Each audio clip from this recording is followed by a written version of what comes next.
کراچی کے اس بازار میں نارنگی سرخ اور پیلے مسالوں کی قوس قزح کے درمیان پاکستانی اپنے وزیر اعظم کے بارے میں بات کرنے کے لیے رنگین زبان استعمال کر رہے ہیں۔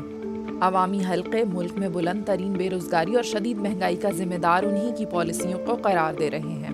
عمران خان کی 2018 کی الیکشن مہم میں بدعنوانی کو ختم کرنے کا وعدہ کیا گیا تھا اور ایسے سماجی پروگرامز کو نافذ کیے جانے کی امید تھی جن سے غریب عوام کو فائدہ پہنچ سکے، لیکن اقتدار میں آتے ہی عوام کو شدید مہنگائی کا سامنا کرنا پڑا۔ کھانا تو بہت دور، کپڑے لگتے تو بنانا بہت دور، کھانے کا اتنا مشکل کر دیا ایسا نہیں کہ زندگی انسان جو نہیں مرتا ہو نا مر جائے گا وہ اس کی حکومت۔ عمران خان نے IMF سے $6 بلین کا قرض منظور کروا لیا تھا، لیکن حکومت کو اس رقم کا صرف 1/3 حصہ ملا کیونکہ PTI حکومت ان اصلاحات کو پورا کرنے میں ناکام رہی جس کا اس نے وعدہ کیا تھا۔ تاہم حکومت اس کا بوجھ عوام پر ڈالتے ہوئے تیل اور بجلی کی قیمتیں بڑھا رہی ہے۔ اب PTI کی حکومت کے دوبارہ منتخب ہونے کے امکانات اتنے ہی غیر یقینی ہیں جتنا ملک کی معیشت میں بہتری کے۔